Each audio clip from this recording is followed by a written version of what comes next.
আসসালামু আলাইকুম। নতুন আরেকটি ভিডিও নিয়ে হাজির হলাম আপনাদের সামনে। আমার আজকের ভিডিওর বিষয়বস্তু হচ্ছে চিকেন রোস্ট।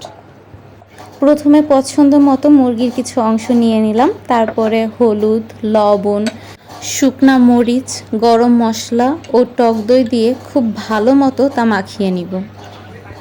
যদি খেয়াল করে দেখি সবার রোস্ট রান্নার পদ্ধতি একই রকম, কিন্তু এটা আমাদের মায়েদের হাতের জাদু, যার রোস্টের স্বাদ আলাদা করে তোলে।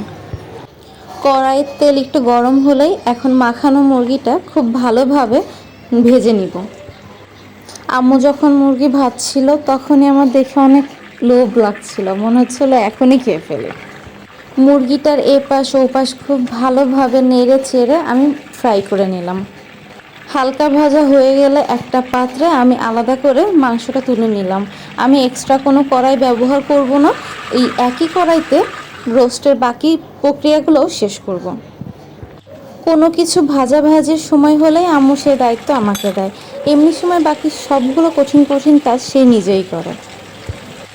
গরম তেলে পেঁয়াজ, তেজপাতা, দারচিনি, লবঙ্গ এবং আদা রসুন সবগুলো মশলা একসাথে আমি কষিয়ে নিচ্ছি। এছাড়াও আমি রেডিমেড রোস্টের মশলা ব্যবহার করেছিলাম, এর ফলে রোস্টের স্বাদই অন্যরকম আসে। মশলা ভালোভাবে কষানো হয়ে গেলে আম্মু কষানো মশলার ভিতর ভেজে রাখা মুরগিগুলো দিয়ে দেয়। আম্মু যখন রোস্টের বাকি কাজগুলো করছিল তখন আমি পাশেই দাঁড়িয়েছিলাম এবং অপেক্ষা করছিলাম কখন শেষ হবে আর কখন আমি রোস্ট দিয়ে ভাত খাবো।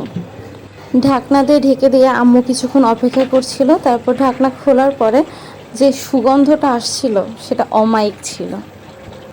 বেশ কিছুক্ষণ ধরে নাড়াচাড়া করতে হবে যেন মশলাটা কড়াইতে না লেগে যায়। এখন ব্যবহার করা হচ্ছে তরল দুধ। আপনারা চাইলে গুঁড়া দুধ দিয়েও লিকুইড তৈরি করে নিতে পারেন, এর ফলে রোস্টের টেস্ট অন্যরকম আসবে। আর কিছুক্ষণ অপেক্ষা করলেই রোস্ট প্রস্তুত হয়ে যাবে। রান্নার এ পর্যায়ে আম্মু বেশ কয়েকটা কাঁচামরিচ দিয়ে নিচ্ছে। এভাবে বেশ কিছুক্ষণ রোস্টটা চুলায় থাকবে। ঝোলের পরিমাণটা একটু কমে আসলেই ঘি ব্যবহার করা হবে। আম্মু ঘি ব্যবহারের ক্ষেত্রে প্রাণ ঘিটাই বেশি ব্যবহার করে থাকে। রান্নায় এখন ফাইনাল টাচ দেওয়ার পালা।